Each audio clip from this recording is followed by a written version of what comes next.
Now, why you can't hit driver as straight or as far as you should is because you're missing this move to start the downswing. And that is what we see all the best players in the world do, and that is separation as we start the downswing with that lower body and mid-torso turning first. But hold on there, because a lot of you are going to be thinking there, well, I could do that if I was really athletic or I was 30 years younger.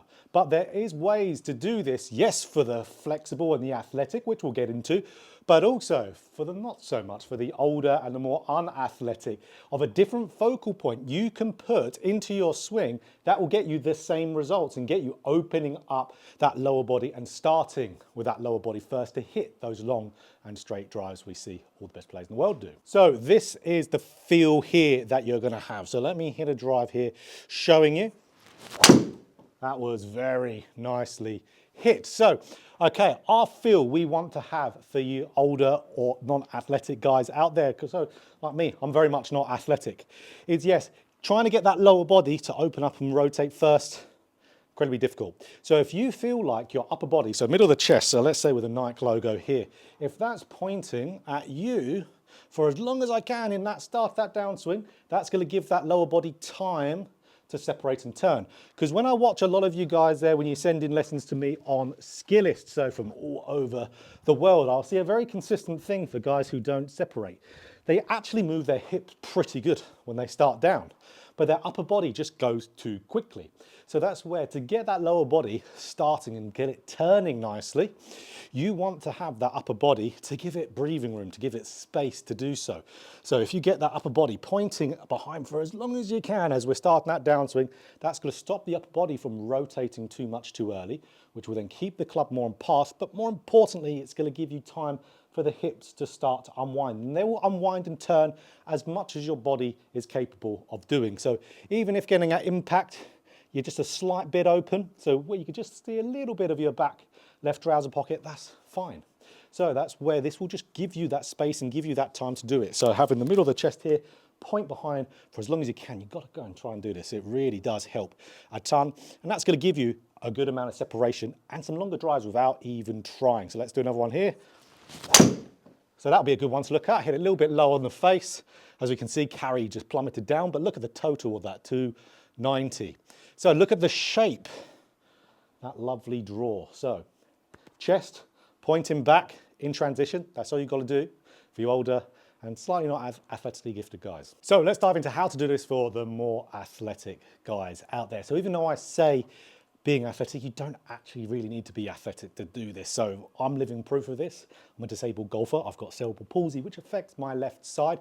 So it really hurts the flexibility and strength of the left side considerably. So I've got really the mobility on my left side of about an 80-year-old. So if I can do this, doing the method I'm going to show you now, you certainly can as well. So to get this, we've ultimately got to train it, get that lower body and mid-torso separating first. So it's all about the training part of it. So if we go and have a look right here, you can see me doing a great drill. So this is me back in my old cage net. So in my cage net back when I used to live in around London, Essex more specifically, we can see there I'm grabbing onto it and twisting my lower body. I used to do this tons. That's how I trained it into my golf swing, getting that lower body mid-torso going. Is this problem really is a byproduct of how much have you really trained it. If you haven't trained it that much, it's very rare people naturally do it. That's why you've got to get the drills in, because this is really similar to what one top player in the world does a ton of. So that's where you could see from the thumbnail of this video, and that's Xander Schauffele. So if you're someone who watches, I think it's Golf Expedition, it might be called, on the Golf Channel. So that's where it's with Chris Como, top coach. I think he coaches Bryson quite a bit. But he went around everywhere to see the top coaches, top players, see what they're working on in their golf swing. When he did with Xander, Xander was there with his dad, and his dad is his coach. So what they were talking about is a drill in part of the video that he did for his separation in the downswing. So what Xander would do, he would get up to the top of his swing. His dad would grab the shaft of his club, and then from there, what Xander would do, because there's resistance onto his club, Xander would turn and twist. So if you go and have a look, type it into there on YouTube, Xander Schauffele drill, that will come up from Golf Pass if you want to watch it. I'll put it in the video, but actually will almost definitely get copywritten from the golf channel. So again, have a little search on that at the end of the video. So what that does, this trains him to get that move, to get that feel, that separation. Absolutely brilliant. Just like I was training in my net with that resistance band. So if you don't have a resistance band or you don't have Xander Schauffele's dad with you to practice this, what you can do is these two different drills. So what you need, no club. So get yourself to a wall, put your palms on the wall just like so, and then get that lower body and mid-torso turning, because now you're at the top of a backswing position, the chest is pointing at the wall. So you can see, even for you guys, older guys out there who maybe, again, you think you're not as, let's say, athletic, give this drill a good go, because it keeps the chest pointing back, and just get that lower body and mid-torso turning, just like that. It'll be absolutely brilliant.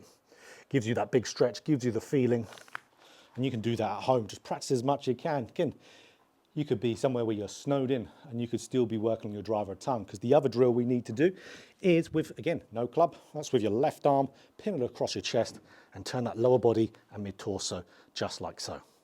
That's what we're doing. Okay, so that's giving you that same feel as those drills that Xander or myself in my old cage net that I was doing, and that will train the movement. And now what you need to do is tons of it, lots and lots and lots. So that's where, for me, I did it long before with that drill, before I had that cage net. I used to do it at the old driving range. I used to practice that. I used to tie the resistance band around a pillar, and I used to do tons of those in between every shot I hit. I overdid it, to be perfectly honest, but I did it for years. It won't take you years to get there. Once you can get past that little flexibility part of this, it's going to be no problem. And then once you've done a ton, just go and react to it with some balls and hit some down there. So hit some nice shots. Again, just nicely down there, pretty much down the middle, which is what we like to see. Again, a lot of you guys, even though, yes, I am a professional golfer, if you get this and nail it, you're probably going to hit it further than me, because I'm not the longest in the world. Certainly for, in relation to a club golfer, I definitely am long, but to a professional golfer, not so much. But again, I'm a disabled golfer, got cerebral palsy. I can't get my power in my swing into my left side efficiently. That kinetic chain kind of runs to a brick wall. So before I get those comments saying, well, you can't hit it long, why would I listen to you? Disabled golfer. So again, save me those comments there, guys. So here we go. Yeah, that same feeling. So when you're doing your drills, it's got to really separate that lower body mid-torso and get those good shots in there, and then hit it longer and straighter without even trying. That was another nice feeling drive. So again, if you're going and hitting total 275 like there out on the golf course, you're generally not going to be struggling. And as you can see there, pretty damn straight as well. That's going to be hitting the fairway every time. So no matter what level of athleticism or flexibility you have, practicing one of these is going to be really good for you, even if you're not as athletically gifted as you would like to be. We all aren't really. Still give these other ones a go, because again, these are what I did, and they worked really nicely for me. And with my students, I always do these same drills with them also. So if you enjoyed this video, click that like button if you want more golf instruction just like this. Hit the subscribe button and hit that bell button too to be notified every time I put out a video.